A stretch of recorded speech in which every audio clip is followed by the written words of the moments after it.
কেমন আছো বলো তোমরা সবাই? আমার নির্বাংলা চ্যানেলে তোমাদের অনেক অনেক ওয়েলকাম। আমাদের ক্লাস 11-এর চ্যাপ্টার নাম্বার 5, সেটা হচ্ছে মরফোলজি অফ ফ্লাওয়ারিং প্লান্টস। সেই চ্যাপ্টারে আমাদেরকে শিখতে হয় ফ্লোরাল ডায়াগ্রাম আমরা কি করে বানাবো এবং তার সাথে ফ্লোরাল ফর্মুলা কি করে বানাবো। কিছু সিম্বল যেগুলোকে জানতে হবে এবং সেই অনুযায়ী আমরা ফ্লোরাল ডায়াগ্রাম এবং ফর্মুলা বানাবো। এটা নিটের জন্য ইম্পর্ট্যান্ট, নিটে এখান থেকে প্রশ্ন আসে এবং আসবে। এর সাথে এনটিএ বেশ কিছু নতুন ফ্যামিলি আমাদের অ্যাড করে দিয়েছে এই চ্যাপ্টারে, যে ফ্যামিলিগুলো নতুন বা পুরনো কোনো এনসিইআরটিতেই নেই। তো সেই ফ্যামিলিগুলো আমরা শিখবো। আগে ফ্লোরাল ডায়াগ্রাম শিখবো, ফ্লোরাল ফর্মুলা শিখবো, তারপরে আমরা এক এক করে নতুন ফ্যামিলি পড়বো। চলো শুরু করা যাক। তো প্রথম হচ্ছে যে একটা টিপিক্যাল ফ্লাওয়ারিং প্লান্ট বা সপুষ্পক উদ্ভিদকে তুমি কি করে ডিনোট করবে, কি করে বুঝবে। মানে হচ্ছে আমরা জানি যে একটা ফুলের বাইরে থেকে ভেতর অবধি 4টে হোল থাকে, বাংলায় স্তবক। 4টে হোল বা 4টে স্তবক থাকে। একদম বাইরের দিকে যে হোল তাকে আমরা বলি ক্যালিক্স বা বৃতি। তারপরে যে সেকেন্ড হোল বা দ্বিতীয় স্তবক তা হলো করোলা বা দলমণ্ডল। তারপর থার্ড হোল বা তৃতীয় স্তবক হলো অ্যান্ড্রোসিয়াম, পুংস্তবক। এবং তারপর একেবারে ভেতরের দিকে ফোর্থ বা লাস্ট হোল, চতুর্থ স্তবক হচ্ছে গাইনেসিয়াম বা স্ত্রীস্তবক। এবার এক এক ফুলে এই ক্যালিক্স যেগুলো মানে বৃতি, সেগুলোর নাম্বার এক এক রকমের হয়। কোনো ফুলে 4টে, কোনো ফুলে 5টা। করোলা যা অ্যাকচুয়ালি হলো পাপড়ি, ফুলের পেটাল, সেটাও বিভিন্ন ফুলে বিভিন্ন রকম হয়, বিভিন্ন নাম্বারে হয়, 4টে, 5টা, 6টা, 7টা। পুংকেশর, অ্যান্ড্রোসিয়াম বা স্ট্যামেন, সেটার নাম্বারও বিভিন্ন ফুলে আলাদা। গাইনেসিয়াম বা গর্ভস্তবকের নাম্বারও কিন্তু বিভিন্ন ফুলে আলাদা।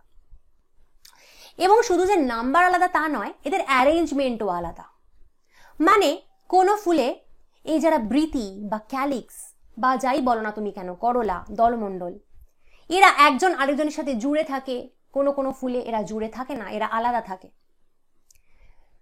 এদের এস্টিভেশন, যার বাংলা হচ্ছে পুষ্প পত্র বিন্যাস, এগুলো আলাদা হয়। এই বিষয়গুলো আমরা এই চ্যাপ্টারে অলরেডি পড়ে এসেছি। কিন্তু একটা পার্টিকুলার ফুলকে তুমি একটা পার্টিকুলার ফর্মুলা দিয়ে বিচার করতে পারো এবং একটা ফুলের মধ্যে কে কোন অ্যারেঞ্জমেন্টে আছে সেই পুরো জিনিসটা বুঝতে পারো একটা ফর্মুলা থেকে। ঠিক যেমন নুন বা লবণ, তার ফর্মুলা সোডিয়াম ক্লোরাইড, NaCl। এখান থেকে আমরা বুঝতে পারছি একটা সোডিয়াম এবং একটা ক্লোরিনের মিলিতভাবে NaCl তৈরি হয়। ঠিক তেমনি একটা ফুলের এরকম একটা ফর্মুলা তোমায় আমি দেবো, সেটার থেকে তোমার পুরোপুরি ক্লিয়ার হয়ে যাবে ফুলটায় কটা কোন হোল বা কোন স্তবক রয়েছে, তারা কিভাবে রয়েছে, ফুলটায় ব্র্যাক্ট রয়েছে কিনা। তো ব্র্যাক্ট কি সেটাও আমরা দেখব। ব্র্যাক্ট হচ্ছে মঞ্জুরি পত্র, যার বাংলা।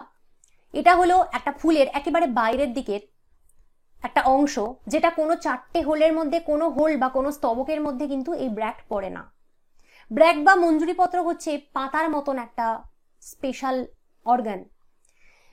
এটা হলো মডিফাইড লিফ, রূপান্তরিত পাতা, যেটা একটা ফুলকে প্রোটেক্ট করে। তো সেই ফুলের মধ্যে ব্র্যাক্ট, সব ফুলের মধ্যে ব্র্যাক্ট থাকে না।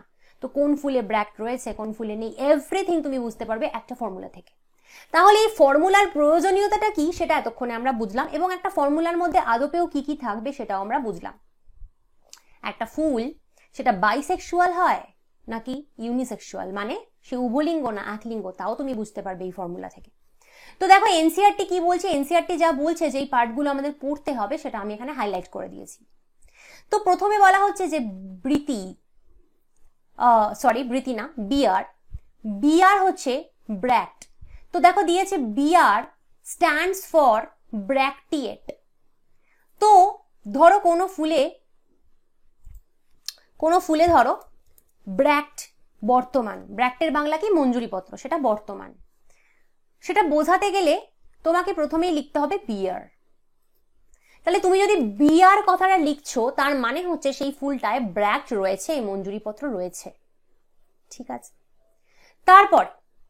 তারপরে রয়েছে কি কে। কে স্ট্যান্ডস ফর ক্যালিক্স। বৃতিকে বোঝাতে আমরা কে ইউজ করি। তো এবার আমরা 4টে হোল পরপর দেখবো স্তবকগুলো।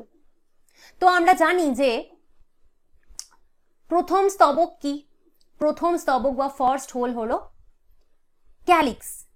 ক্যালিক্সকে আমরা কে দিয়ে বুঝতে পারি বৃতিকে, তো তুমি লিখতে পারো কে। এবার হচ্ছে ধরো কোনো ফুলে 5টা ক্যালিক্স রয়েছে, 5টা বৃতি রয়েছে, তো তুমি লিখতে পারো বিয়ার K5। নেক্সট হচ্ছে সি ফর করলা। তো সেকেন্ড হোল বা দ্বিতীয় স্তবক কি, করলা বা দলমণ্ডল, তো তুমি লিখে ফেলো সি। এবার ধরো কোনো ফুলে এই পেটাল, করলা, দলমণ্ডল যাই বলো না কেন সেটা রয়েছে 5টা, তো লিখে ফেলো তুমি সি এর পাশে 5, সি এর নিচে 5। P for perianth. তো কিছু কিছু ফুল থাকে যাদের পেরিয়ান্থ থাকে, পেরিয়ান্থের বাংলা হচ্ছে পুষ্পপুট। এই পেরিয়ান্থ বা পুষ্পপুট কথাটার মানে কি, কিছু কিছু ফুল হয় যাদের ক্যালিক্স এবং করলা ফিউজ হয়ে যায়, মানে বৃতি এবং দলমণ্ডল একসাথে জুড়ে যায়। তুমি আলাদা করে বৃতি বা আলাদা করে দলমণ্ডলকে শনাক্ত করতে পারবে না, মানে তুমি আলাদা করে করলা এবং আলাদা করে ক্যালিক্সকে আইডেন্টিফাই করতে পারবে না, দুজন একসাথে জুড়ে গেছে। দুজন একসাথে জুড়ে গেলে তাকে আমরা বলবো পেরিয়ান্থ, বাংলায় বলবো পুষ্পপুট। সেরম ফুল থাকলে আমরা কে সি এইগুলো লিখবো না, আমরা লিখবো ডাইরেক্ট পি।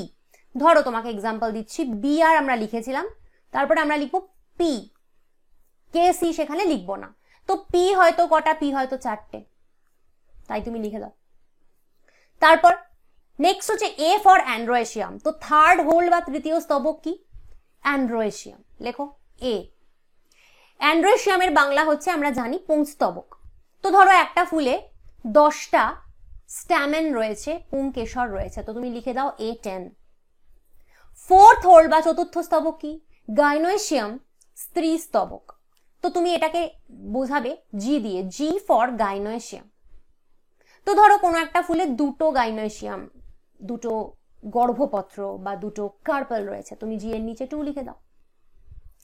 এবার তুমি জানো যে কিছু কিছু ফুলের এই গাইনোয়েশিয়াম তাতে যে ওভারি থাকে, মানে যে গর্ভাশয় থাকে, সেটি কিরকম হয়, সেটি সুপিরিয়ার হয়। সুপিরিয়ার গর্ভাশয় বা সুপিরিয়ার ওভারি, যার বাংলা হচ্ছে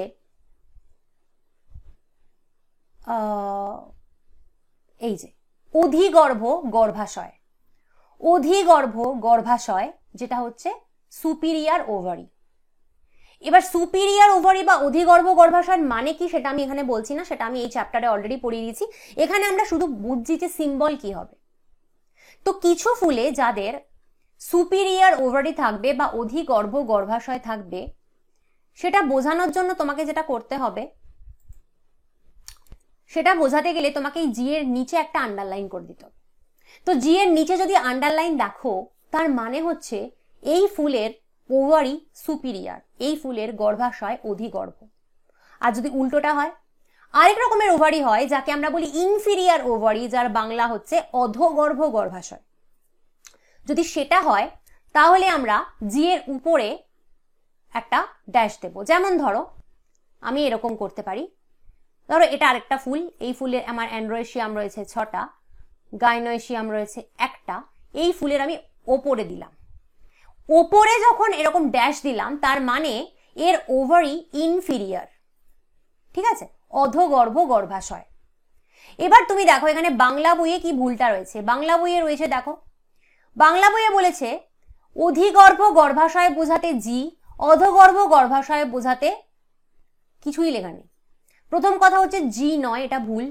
অধিগর্ভ গর্ভাশয় বোঝাতে জি এর নিচে এরকম ড্যাশ দিতে হবে, আর অধোগর্ভ গর্ভাশয় বোঝাতে জি এর ওপরে এরকম ড্যাশ তোমাকে দিতে হবে, এটা বাংলা বইতে নেই। এরকম অজস্র মিসিং কিন্তু বাংলা বইতে রয়েছে। তো যাই হোক, যারা আমার পেইড ব্যাচে আছো তাদেরকে তো আমি এই সমস্ত জিনিসপত্র নোটস আলাদা করে দিয়েই দিচ্ছি, তাতে সমস্ত কারেক্টেড ফর্মে রয়েছে। যারা ইউটিউব থেকে দেখছো তারা অবশ্যই কিন্তু এগুলোকে কারেক্ট করে নিও, কারণ এগুলো কিন্তু ভীষণ ভুল রয়েছে, ঠিক আছে, বাংলায় প্রচুর ভুল রয়েছে। তো ইউটিউব থেকে যারা দেখছো তারা এগুলো আমার ভিডিও থেকে তোমরা কারেক্ট করে নিতে পারো। তো যাই হোক, তাহলে আমরা এই কটা জিনিস বুঝলাম। আমরা ব্র্যাক্ট কি বুঝলাম, বিয়ার, K for calyx, C for corolla, A for অ্যান্ড্রোয়েশিয়াম, G for গাইনেশিয়াম, এগুলো বুঝলাম। কোনটাতে কটা নাম্বার থাকে এভাবে বুঝলাম। আর এরকম তো কোনো ফুল হতে পারে যাতে ব্র্যাক্ট নেই বা মঞ্জুরিপত্র নেই, সেই ক্ষেত্রে তুমি কি করবে, সেই ক্ষেত্রে না তুমি এই বিয়ার কথাটা লিখবেই না, সেই ক্ষেত্রে স্টার্ট হবে কে থেকে, বা যদি পুষ্পপুর বা পেরিয়ান থাকে পি থেকে, সেখানে আমরা ব্র্যাক্ট লিখবো না, বিয়ার লিখবো না। যেই ফুলে এরকম বিয়ার লেখা থাকবে না সেই ফুলে হচ্ছে বিয়ার মানে ব্র্যাক্ট নেই, মঞ্জুরিপত্র নেই। আর কি বোঝানো যায়, নেক্সট হচ্ছে যদি ফুলটা ছেলে ফুল হয় তাহলে আমরা এরকম দেখো, তাহলে আমরা এইরকম একটা সাইন দেব। অ্যাকচুয়ালি এটা আমরা মেল ফ্লাওয়ারকে বোঝাতে ইউজ করি, ছেলে ফুলকে কেন, কারণ আমরা জানি যে মেল কি করে, মেল গ্যামেট বা স্পার্ম, বা ফুলের ক্ষেত্রে তো স্পার্ম হয় না, মেল গ্যামেট অ্যান্থার, সেটা কি করে, ডোনেট করে, দান করে ফিমেলকে, তাই না, দান করে বলে এরকম অ্যারো দেওয়া হয়। আর এখানে প্লাস প্লাস করা হয় ফিমেলের ক্ষেত্রে, ফিমেলকে বোঝাতে বা স্ত্রীকে বোঝাতে আমরা প্লাস কথাটা ইউজ করি, কারণ ফিমেল কি করে, মেল গ্যামেটকে নিজের মধ্যে গ্রহণ করে, অ্যাকসেপ্ট করে, তবেই তো ফার্টিলাইজেশন বা ফিউশন হয়। তাই আমরা মেল বোঝাতে এরকম আর ফিমেল বোঝাতে এরকম সিম্বল দিই। এবার হচ্ছে যে যদি দুটোই থাকে, মানে বাইসেক্সুয়াল যে ফ্লাওয়ার হয় বা উভলিঙ্গ উদ্ভিদ হয়, সেক্ষেত্রে আমরা কি করি, সেক্ষেত্রে আমরা এরকম নিচে প্লাস দিয়ে ওপরে এরকম অ্যারো দিই, মানে হচ্ছে এদের মধ্যে ফিমেল এবং মেল দুটো সেক্সুয়াল পার্টি রয়েছে, বাইসেক্সুয়াল বা উভলিঙ্গ, তাহলে ওপরে এরকম অ্যারো দেবে, নিচে প্লাস দেবে, ঠিক আছে। আচ্ছা, তো আমরা সেটা তাহলে ইউজ করব, এই সিম্বলটা আমরা ইউজ করব। তো ধরে নাও আমার কাছে এই যে প্রথম ফুলটা বোঝাচ্ছি, এ ধরো উভলিঙ্গ বা বাইসেক্সুয়াল, তো একে আমি এরম লিখলাম। সেকেন্ড ফুলটায় ধরো এ হচ্ছে মেয়ে ফুল, তাই একে আমি এরম প্লাস দিলাম, ঠিক আছে। নেক্সট আমরা এইভাবে এইরকম প্লাস তার বাইরে একটা গোল, মানে প্লাস বাইরে গোল, এরকম আমরা কথাটা ইউজ করি অ্যাক্টিনোমরফিকদের বোঝাতে। অ্যাক্টিনোমরফিক মানে বহু প্রতিসম। আর আমরা এরকম একটা পার্সেন্টেজ ইউজ করি যদি ফুলটা জাইগোমরফিক হয়।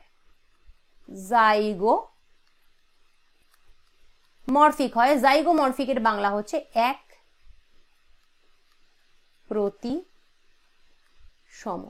এবার জাইগোমরফিক ফুল, অ্যাক্টিনোমরফিক ফুল, এরা কারা হয়, মানে এদের মানে কি, বহু প্রতিসম, এক প্রতিসম কথাগুলোর মানে কি সেটা এখানে বোঝাবো না, সেটার জন্য এই চ্যাপ্টারটা পড়ে নিতে হবে। আমরা শুধু সিম্বলের মানে বুঝছি এখানে। এবার ধরো আমার ফার্স্ট ফুলটা রয়েছে জাইগোমরফিক বা এক প্রতিসম, সেখানে আমি দিলাম হচ্ছে এরকম। সেকেন্ড ফুলটা আমার রয়েছে হচ্ছে অ্যাক্টিনোমরফিক বা বহু প্রতিসম, তাকে আমি এরকম দেব, ঠিক আছে। এইবার বলছে যে fusion is indicated by enclosing the figure within bracket। তো একই স্তবকের সদস্যদের মধ্যে সংযোগ অর্থাৎ অসম সংযোগ বোঝাতে নির্দিষ্ট সংখ্যাটিকে বন্ধনীর ভেতরে রাখা হয়। ধরো একটা ফুলে 5টা ক্যালিক্স রয়েছে, 5টা ক্যালিক্স বা 5টা বৃতি রয়েছে। এবার 5টা ক্যালিক্স কেউ কারোর সাথে জুড়ে নেই, প্রত্যেকে আলাদা আলাদা আলাদা আলাদা রয়েছে, মানে একটা ক্যালিক্স বা একটা বৃত্তাংশের সাথে পাশের যে বৃত্তাংশটা সে কিন্তু জুড়ে নেই, প্রত্যেকটা ক্যালিক্স আলাদা রয়েছে। সেক্ষেত্রে আমি শুধু এরকম 5 লিখেছি। কিন্তু যদি এরকম হয় যে না, এরা প্রত্যেকের সাথে জুড়ে থাকে, একটা বৃত্তির সাথে আরেকটা বৃত্তি জুড়ে আছে, সেক্ষেত্রে আমরা একটা ব্র্যাকেট দিয়ে দেব।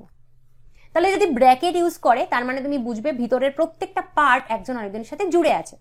আর যদি ব্র্যাকেট ইউজ না করে তার মানে কেউ কারোর সাথে জুড়ে নেই। আর addition by a line drawn above the symbols of the floral parts. অপরদিকে একটি স্তবকের সদস্যদের সাথে অন্য স্তবকের সদস্যদের সংযোগ অর্থাৎ অসম সংযোগ বোঝাতে সংশ্লিষ্ট স্তবক দ্বয়ের চিহ্নগুলোর উপর একটি রেখা টানতে হয়। তোমরা জানো অনেক সময় কি হয়, অনেক সময় কিছু ফুলের স্ট্যামেন পুংকেশর জুড়ে থাকে ফুলটার পেটালের সাথে, পাপড়ির সাথে।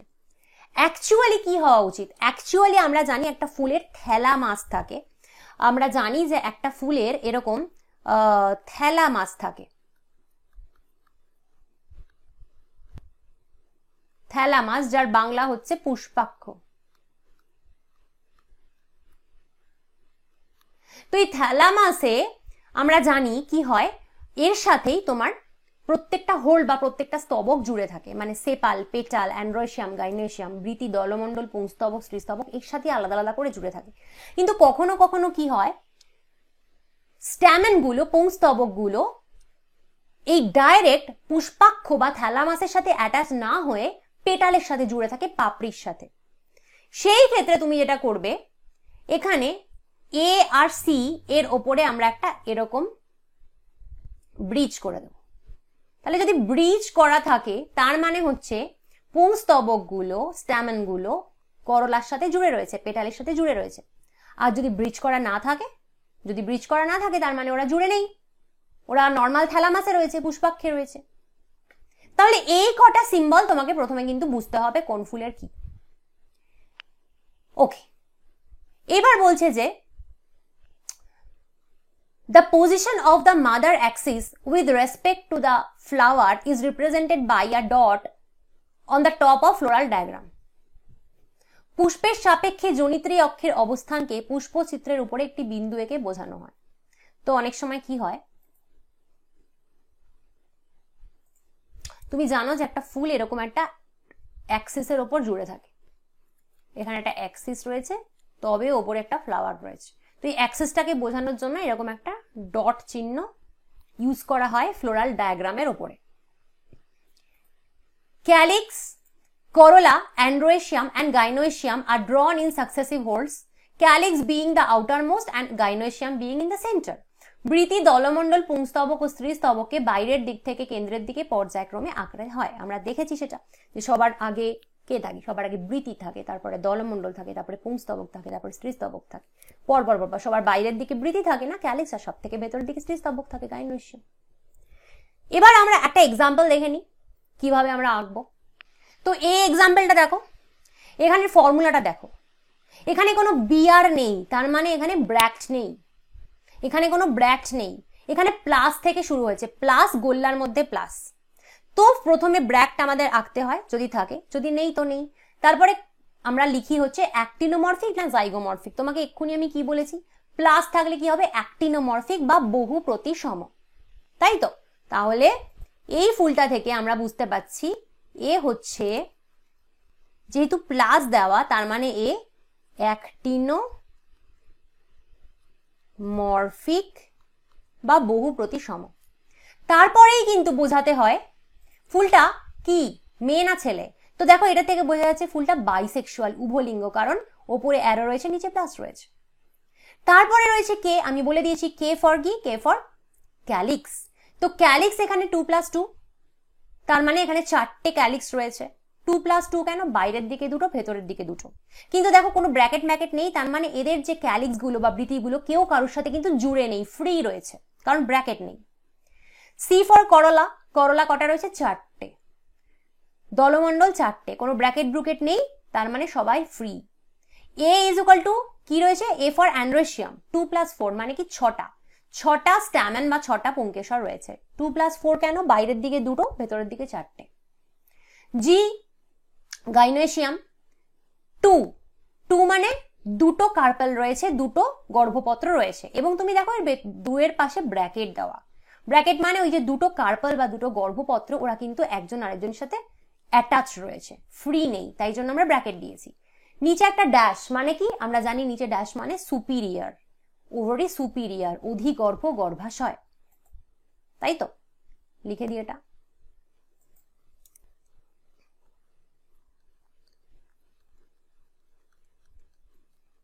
সুপিরিয়র ওভারি, অধিগর্ভ গর্ভাশয়। এবার এটার যদি ফ্লোরাল ডায়াগ্রাম বানাও, এই যে উপরে একটা পুটকি, তোমাকে এক্ষুনি এটা যেটা বলেছিলাম আমি যে মাদার অ্যাক্সিসকে বোঝাতে একটা ডট দেওয়া হয়, তো পাতি একটা ডট উপরে দেওয়া হয়েছে। একদম বাইরের দিকের হোল যেটা স্তবক, সেটা হচ্ছে এইটা একদম বাইরের দিকে। তাহলে এগুলো কি? এগুলো অফকোর্স ক্যালিক্স, এগুলো অফকোর্স ক্যালিক্স, বৃতি যেটা বলছিলাম তোমাকে। হ্যাঁ, এবার হলো দেখো ক্যালিক্স 2+2, 2+2 কেন? এই যে বাইরে একটা দুটো, ভেতরে একটা দুটো, তাহলে 2+2। নেক্সট হচ্ছে এই ভেতরেগুলো কি? ভেতরেগুলো করলা।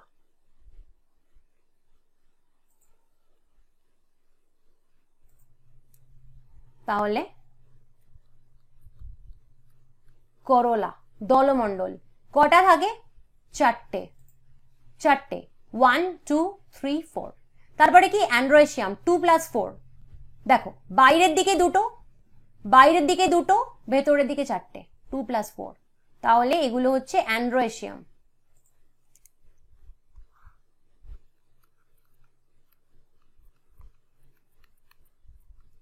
তারপরে হচ্ছে গাইনোয়েশিয়াম, জি। কটা রয়েছে? দুটো।